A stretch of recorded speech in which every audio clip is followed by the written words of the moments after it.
This is lecture 14 on urban transportation planning. We will continue with your discussion on modal split analysis in this lecture too. Before we proceed further, let us try to recollect what we did in the previous class. You may recall we first completed our discussion on trip generation analysis in the previous class. Then on completion of our discussion on both trip production as well as trip attraction analysis, we started our discussion on modal split modeling.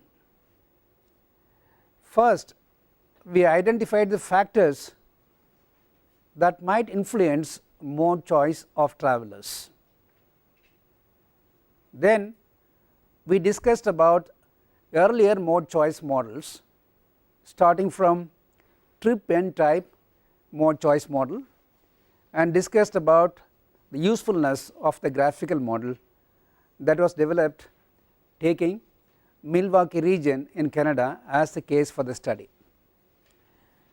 To check whether we have really captured the important points of the previous lecture, let us try to answer the following questions. The first question is this: what are the major factors that influence the choice of mode by travelers? Anybody? Major factors that might influence mode choice of travelers.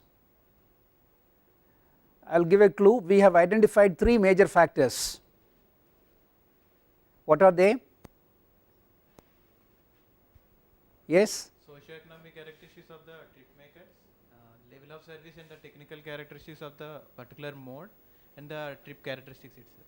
Very good. These are the three major factors that influence choice of mode by travelers: socio-economic characteristics of the travelers, technical and level of service characteristics of the alternative modes available in the system, and then the characteristics of the trip, such as trip purpose, trip length, and so on. The next question is this: how are the causal factors represented in trip n type modal split model? Representation of causal factors in trip n type modal split model. As we discussed, we have to represent the socio-economic characteristics and transport system characteristics in some form. How do we represent these characteristics in this particular type of model? Anyone? Fine, let me answer this question. We represent transport system characteristics in the form of accessibility ratio. We just calculate accessibility indices for public transport and private transport mode, and then get the ratio to represent system characteristics, and socio-economic characteristics is represented in the form of car ownership per household.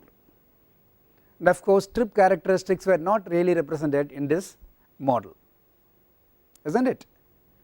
The next question is this: why the trip n type model is named so? Why should it be named as trip end type model?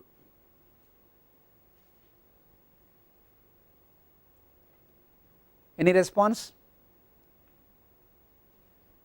Trips are ending where? Ending at traffic zones. Trips are starting at traffic zones, isn't it? So trip ends are associated with traffic zones, right? And we consider the characteristics related to transport system as well as socio-economic characteristics on zonal basis for this particular model. That is why this model is termed as trip n type of mode choice model. So with this understanding, let us proceed further and see one more type of model which was initially developed, named trip interchange modal split model.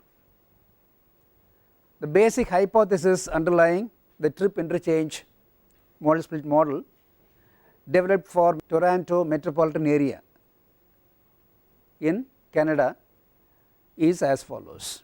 There are certain assumptions or hypotheses based on which this trip interchange modal split model was developed. The assumption is this: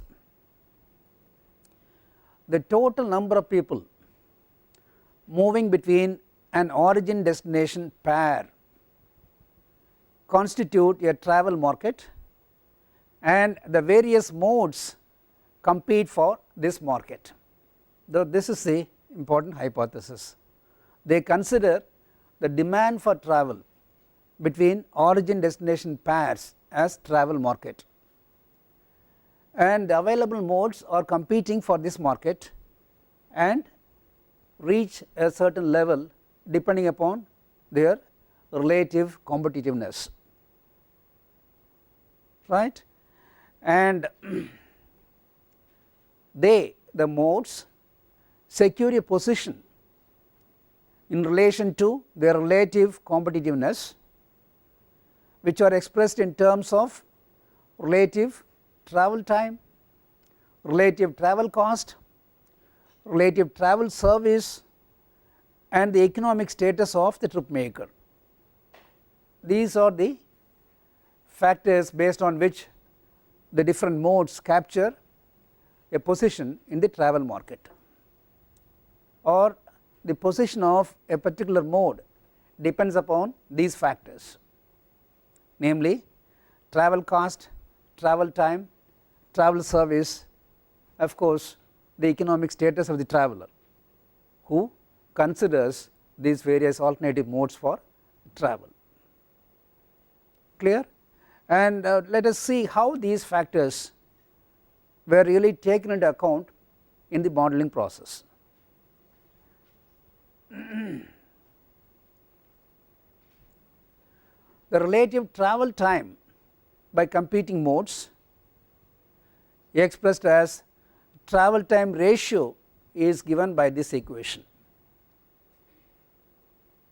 By looking at the equation, you can understand that there are only two alternative modes being compared here. The travel time related to one mode is given in the numerator, and the travel time pertaining to another mode is given as the denominator for the equation. The modes considered are, as we have seen in the previous case, public transport mode and personal car. These were the two alternatives considered in this particular study also. If you think of the travel time in case of public transport, you should think of door to door travel time from the exact point of origin to the exact point of destination. Based on this assumption, can we split the travel time components or the total travel time into different components? How do we spend time while traveling by public transport? First, yes please. Home to public transit station, we spend some time. From the station it goes to many stations, not directly. Do you get to a transit vehicle immediately on reaching the station? Waiting time. You wait for some time, so there is another component, namely waiting time. Then you take a transit vehicle and spend some time inside the vehicle, you can call it as in vehicle time, and then get out of the transit vehicle. If necessary, you transfer to another transit vehicle, and this process may involve one more aspect of waiting time. You may have to wait for another transit vehicle, take second transit vehicle if required, and go closer to your destination point. Then you walk from transit station to your exact destination point. There are so many components in the travel time by public transport. On the same lines, if you think of travel time components while you make use of car, you have one component only or more than one component? you think of all possible situations. Of course, car is available at home, there is no problem. So there is no waiting time for car or access time for car, you just get out of your main door and get into the car. There is no access time or waiting time involved in your car travel, then it is only in vehicle time. And if you are reaching your destination directly by car and touching the building in which your destination is located, then there is no delay with regard to walking from parking area to a destination point. If there is a common parking lot, you take your car to that parking area. If the parking area is crowded, you wait in a queue to park your car, then park your vehicle and then walk from the parking lot to your exact destination. So there are several time components involved in making use of the car also. That is what has been listed in this particular equation. Let us see what is indicated here with the symbols A, B, C, D, E and so on. A is time spent in the public transport vehicle, in vehicle travel time. B, transfer time between public transport vehicles, if any, right. C, time spent waiting for public transport vehicle, waiting time. D, walking time to public transport vehicle. E, obviously walking time from public transport vehicle to the exact point of destination, right. And F, car driving time, in vehicle time for car travel. G, parking delay at destination, if any. And H, walking time from parking place to the exact destination point. So this is how the travel time ratio was calculated to compare the relative merits of the two alternative modes available. The essence of the whole thing is that travelers think of door to door travel time implication in respect of different alternative modes, and that is a guiding factor to decide about the choice of a particular mode. It is not just in vehicle travel time alone, it is door to door travel time. Clear? So this is how travel time was put into the modeling process. Then we had mentioned other factors like travel cost, isn't it, also travel service. Travel cost was taken into account in the modeling process as follows. The relative travel cost was defined by the ratio of out of pocket travel costs by public transport and car as follows. What do you understand by out of pocket travel cost? We always take out money out of pocket and spend. Why not simply mention it as travel cost? Why out of pocket travel cost? To emphasize the point that the travelers normally perceive the expenditure incurred during a trip. There will be consequent expenditure related to a trip which is not normally perceived or taken into account in mode choice, right. In the case of public transport, the out of pocket expenditure is just the fare you pay during your trip, right. Probably you may not take into account the fact that you are taking a cycle rickshaw to reach the bus station if a person is an elderly person, right. Normally people think of the fare paid instantaneously during a trip. And similarly in the case of private transport vehicles, we frequently pay for fuel at fuel filling stations. While taking travel decisions, that alone is in our mind. We forget that once in 6 months we spend a lot of money in servicing the vehicle. That is not taken into account while you compare the money involved in trip making. How many kilometers per liter I make, what is the cost of fuel per liter, then what is the per kilometer cost, let me compare that with transit fare, oh it appears to be fine, let me use my car. So that is the comparison people normally make. That is why here it is very specifically indicated as out of pocket expenditure. So this is the equation given to calculate cost ratio CR as I divided by j plus k plus 0.5 L whole divided by m, and numerator correspond to public transport. It is very straightforward and simple, just the fare paid for travel. In the denominator we have 2-3 terms pertaining to car. J stands for cost of petrol, or in American terms gasoline. K cost of oil, lubricants, etc., because this is a consumable spent depending upon the number of kilometerage made by a vehicle, right. So that is how this is also going into the calculation. And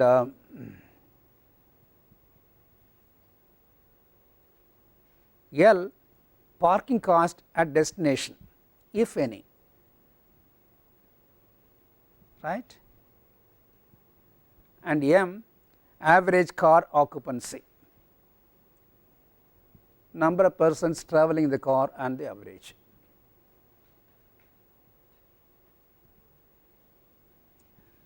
My question here is why we take only 0.5 L, where L is a parking cost at destination.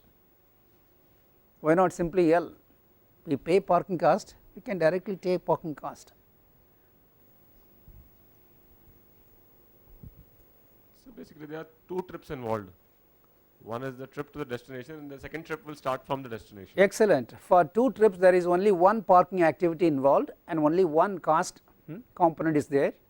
Since our interest is to calculate the cost per trip, we divide the parking cost, or we take parking cost as half of the actual expenditure per trip, right.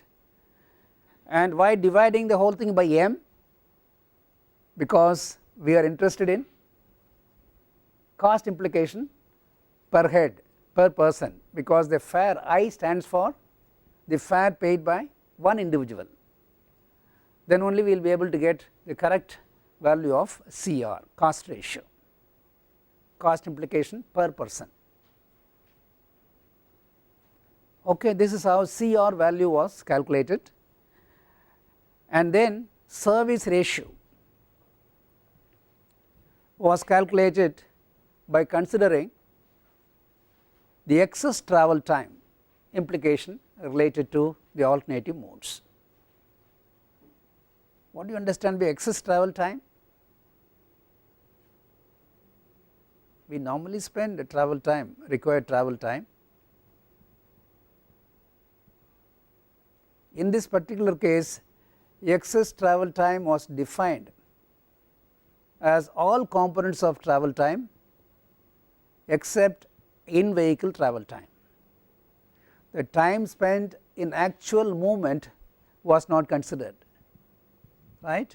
All other time components spent outside the vehicle were taken into account, and that ratio was taken as service ratio.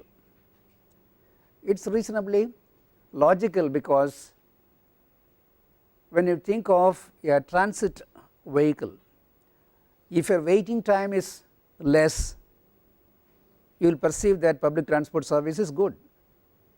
If your access time is less, then your transit service is perceived by you to be very good, isn't it? So it is logical to consider all the time components involved when you spend your time outside the vehicle related to the service provided by a particular mode of transport.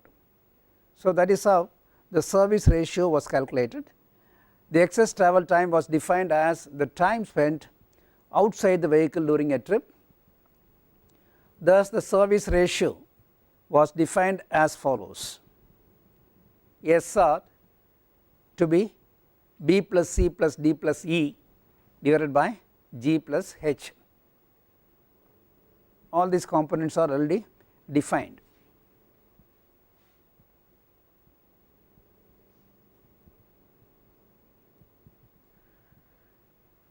Then using TTR, travel time ratio, CR, cost ratio, and SR, service ratio, modal split curves were developed for work trips first, because work trips constituted a major chunk of the total trips made, and in this example we are going to consider only work trips. On the same lines they developed models for other trip purposes. You may wonder how to consider or develop mode choice curve without consideration to socio-economic characteristics.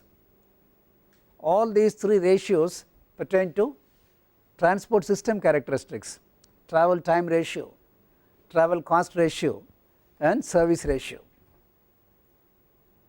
They considered the factor related to socio-economic characteristics by dividing the group of travelers into three basic groups: low income, middle income, and high income groups, and developed mode choice curves for these three groups independently.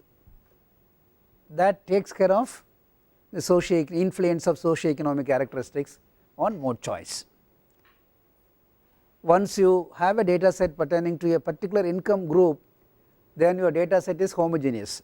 There is no need to differentiate between individuals within a homogeneous income group.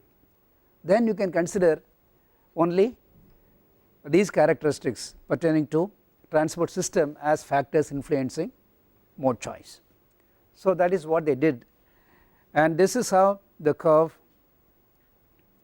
was developed, taking TTR along x axis and percentage transit usage along y axis.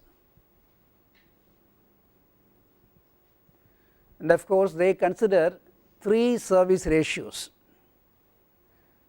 Service ratio was considered as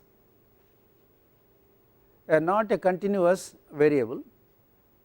They just found that they can group SR into three categories with values 1.2, 2.3 and 5.8 based on field conditions. So they developed three curves for each group of travelers. That means we now consider the actual mode choice, travel time ratio, and some factor representing socio-economic characteristics, and they developed this curve for one particular cost ratio with a value 1. Similar curves were developed for different cost ratios. The income group considered was a low income group, and this was the shape for these curves. I hope you will be able to appreciate the shape of these curves. There are three lines pertaining to SR1, SR2 and SR3, service ratio 1, service ratio 2 and service ratio 3. SR1 curve is on top. Is it logical to have the curve on top? The curve SR1 curve will result in a higher usage of transit service, isn't it? For a given value of travel time ratio, let us say we are interested to know what will be the use of transit by this particular low income group when the travel time ratio is 2. If it is SR1, you can say about 80% of the travelers will be using public transport,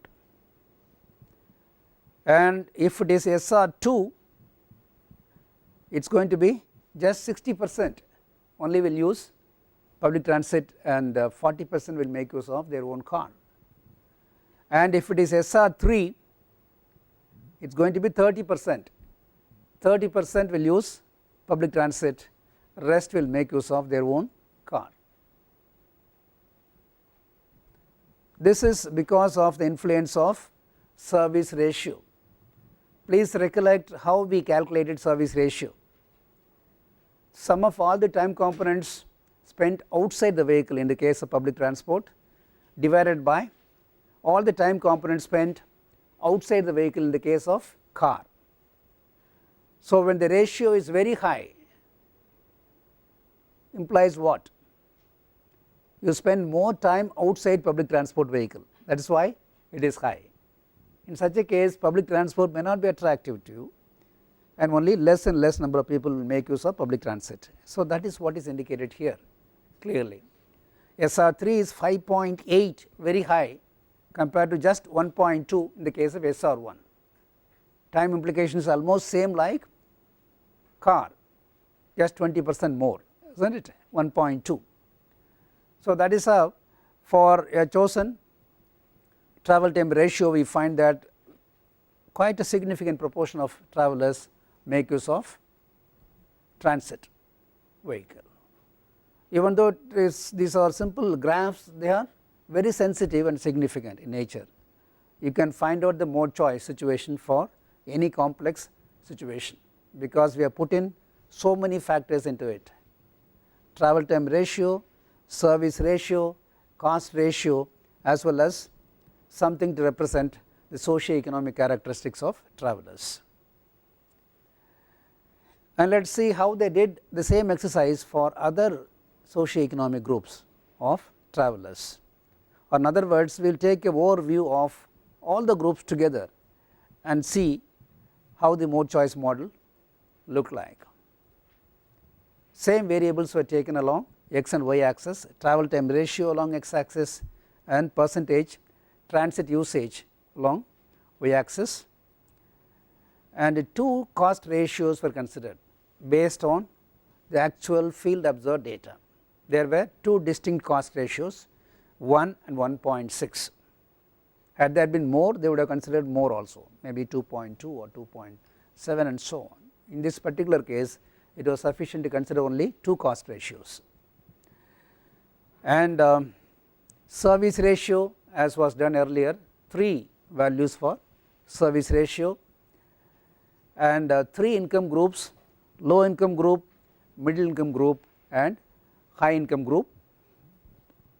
And for low income group, this is how the curves looked. Why these two curves are different, or what is the factor which is differentiating these two curves? Cost ratio is differentiating these two curves. How the curve set of curves on the right hand side is different from the set of curves on the left hand side? You can see the right side curves are little steeper in respect of their slope compared to left hand side curves, right. For example, if you take the curve corresponding to SR3, it is tending to touch the x axis at around travel time ratio of 5.0, whereas here the same SR3 line is touching the x axis at around 3.5. So obviously this is steeper than the other set of curves, right. What is the implication? What does it mean? Yes, please. When the public transport fare is higher, so the people who tend to use that transport might be less, so it can drop down immediately before even reaching 5. And that's the point, that's the point. So when the cost ratio is more, this implies that public transport fare is, how did we calculate cost ratio? Public transport fare divided by the private. Obviously, so when the cost ratio is more, public transport cost is more, right. So obviously less and less people might be using public transit. You take for example travel time ratio of 2, travel time ratio 2, and take the case of SR3. When the cost ratio is 1, what percentage of travelers will use public transit? 30%, 30%. And for the same travel time ratio, but for the cost ratio of 1.6, you can see only 20% will make use of transit. So these curves represent actual observed data. So you can treat these curves as a very valid and significant mode choice models. This is for low income group, and for middle income group, similar set of curves. The right side set of curves little steeper than the left hand side set of curves, as you could see, reflecting the same variation as we have seen in the case of low income group. And then for high income group of travelers, you can see a similar variation. So we are able to compare now the curves along the row horizontally. Let us have a vertical comparison now. You take the case of cost ratio 1 and same travel time ratio of 2. In the case of high income group, what percentage of travelers will use public transit when travel time ratio is 2? Negligible, nearly 0. Whereas in the case of middle income group of travelers, you can see about 20% will be making use of transit. In the case of low income, as we have seen earlier, 30% will make use of the transit service, right. So when the cost ratio is same, when the travel time ratio is same, for a given service ratio, when we try to hold all other factors constant, we find that there is a significant difference in mode choice process, which is mainly influenced by the socio-economic characteristics of the travelers. That is what we need to understand by this particular model. Even though they are graphs, they are really very interesting and important mode choice models. And when the cost ratio is 1.6 and when travel time ratio is 2 in the case of high income group,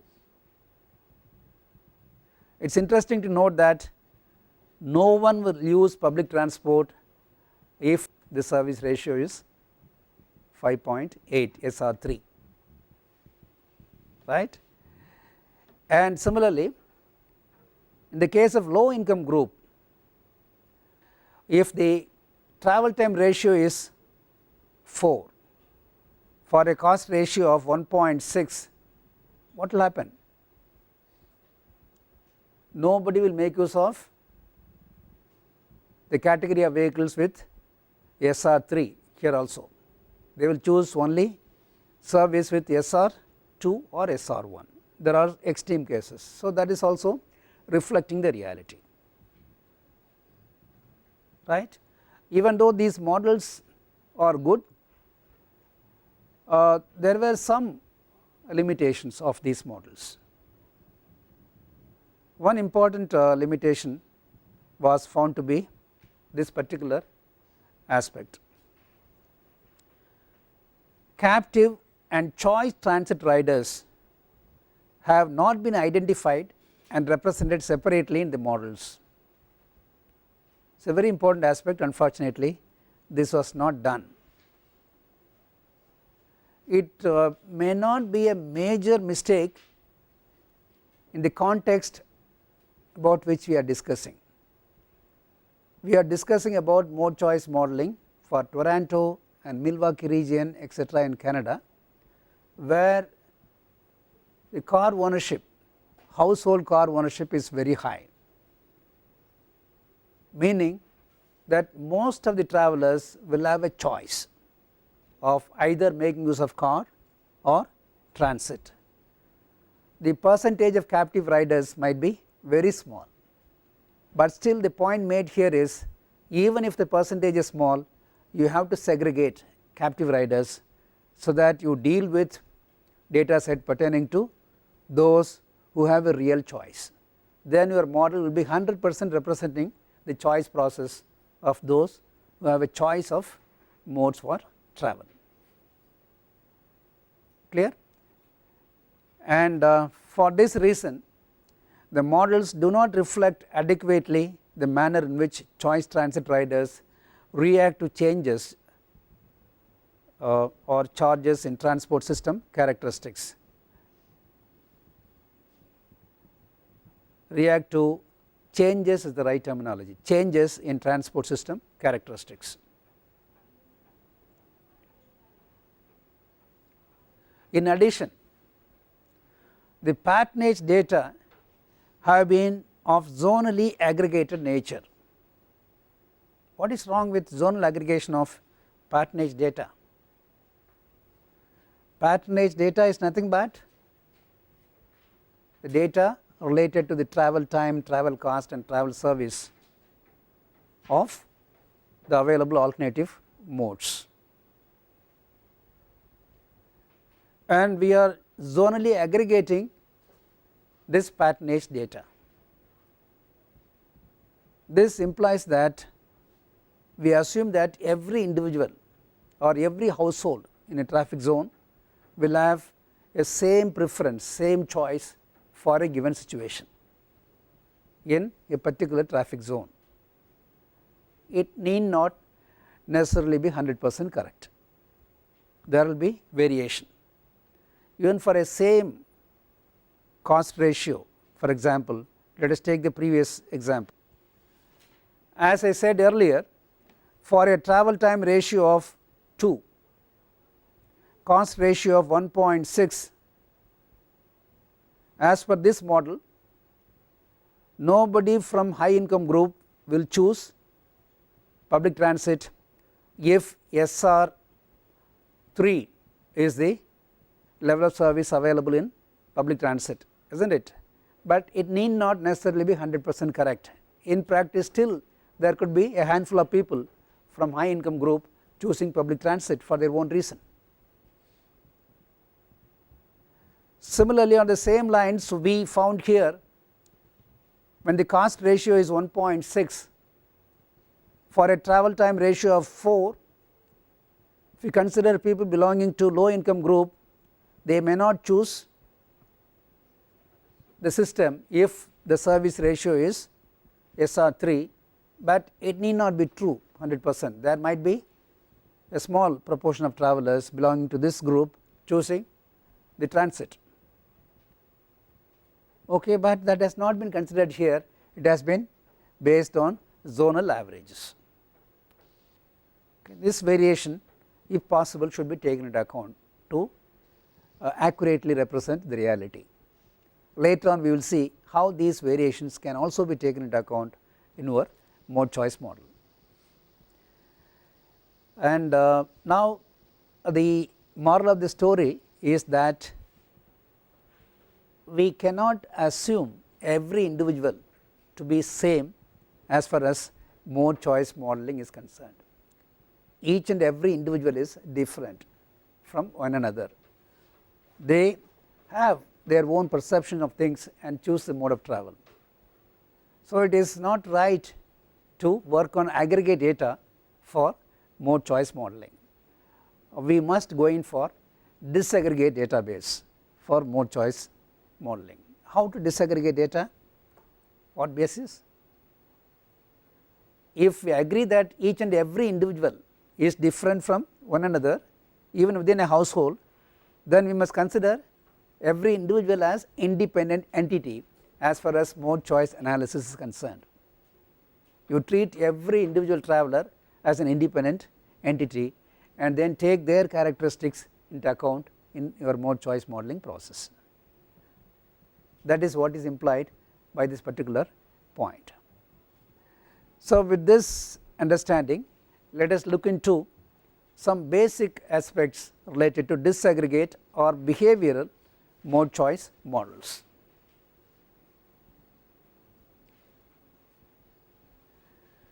The methodology of modeling mode choice by disaggregate approach is based on discrete choice theory or random utility theory of microeconomics. This is the basis. Discrete choice theory comes into the picture here because we treat each individual as discrete entity. That is how this theory is found to be applicable for this particular context.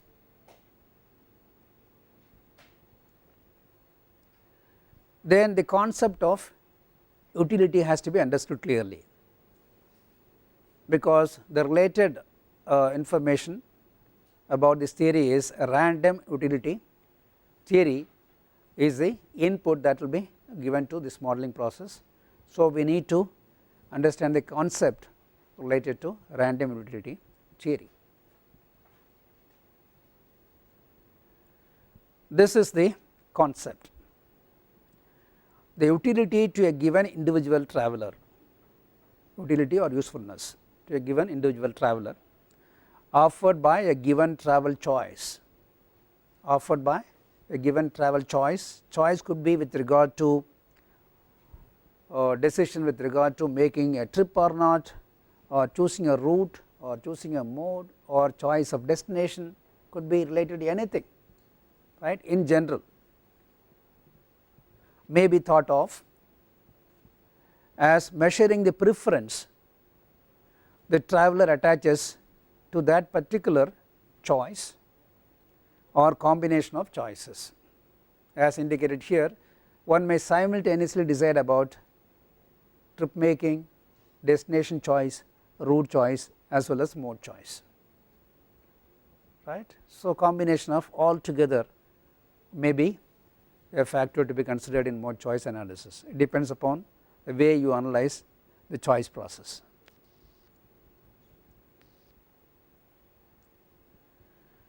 For instance, the utility of a given mode of transportation for a given trip might be measured by the total bundle of the mode's attributes. Attributes of modes, all of us are very clear about, such as speed, comfort, safety, cost, etc., translated into its monetary value to the traveler. That is how we understand utility. Utility is sum of a set of factors, and you must transfer all these factors into a common measurable unit and then quantify the whole thing, and do this for various alternatives and then compare, or it is assumed that is how the comparison process is done or perceived by the travelers, right. It is a total bundle of modes attributes.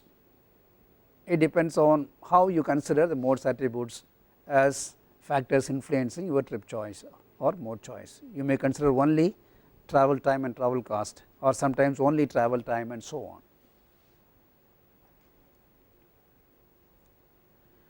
The specific manner in which the various attributes of a given alternative combine to define the overall or total utility is specified by the utility function.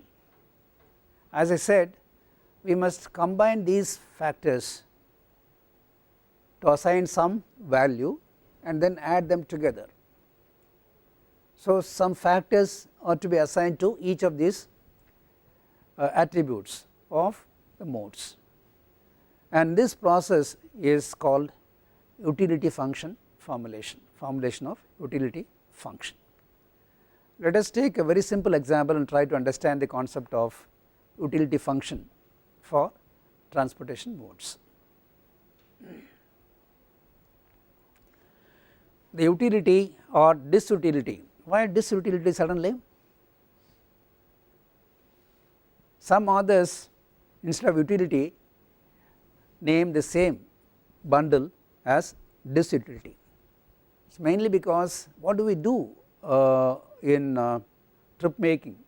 We spend our time, we spend our money, is not it? So it is an expenditure.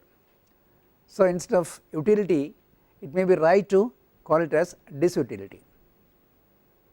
So both are giving the same meaning as far as this particular context is concerned.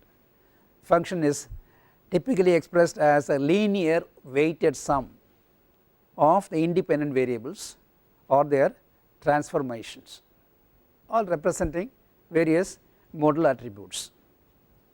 In general, you can write the utility function V to be equal to A0 plus A1 x1 plus A2 x2 plus and so on A or XR, where V is the utility derived from a choice defined by the magnitudes of the attributes x that are present in that choice and weighted by modal parameters A, implying A0, A1, A2 and so on.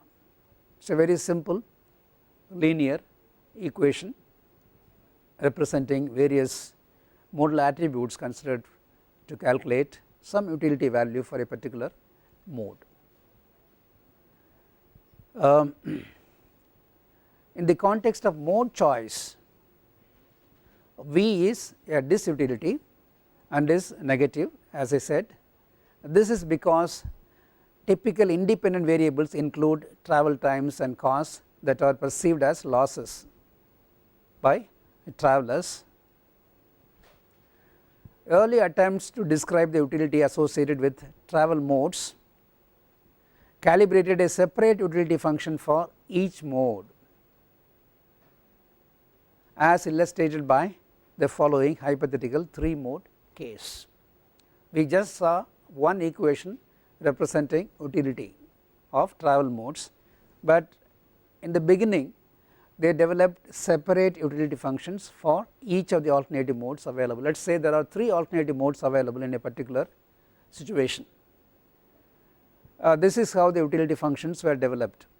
This is a calibrated utility function. Why do you say that it is a calibrated utility function?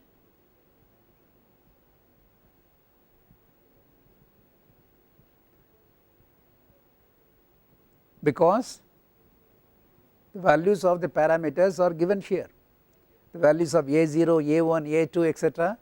are known, so that we get only through calibration. That is how we can understand these equations as calibrated utility functions, right? And you can see the coefficients for the same factor or attribute of a mode. X1 could be a particular attribute, maybe travel time, but the coefficients are different for different modes. Travel time has got a weightage of 2.4 in the first case, 3.1 and then 2.9. Let us say the second x2 is travel cost, for example, then the coefficients are varying 3.5, 2.9 and 3.2, because these functions are developed independent of the alternative modes competing for one another for the travel market, and this is how initially utility functions were developed. The 3 modes in this hypothetical example, let us say, may be personal vehicle, say motorized 2-wheeler pertaining to our condition, a city bus system and an intermediate public transport system, taxi, auto rickshaw and so on respectively, and the independent variables or attributes may represent travel cost and travel time, for example x1 and x2 associated with each of these 3 modes. This type of formulation is known as mode specific, I repeat, mode specific model, because the same attributes are assigned different weights for different modes, as I indicated to you, right. Same attribute x1 has got different weights for different modes. That is why This formulation is known as mode specific formulation. Utility functions are specific to a particular mode. Although there may be some validity in this hypothesis, it causes a problem when a new mode is introduced, because as planners we will be working for a mode choice scenario in the horizon year.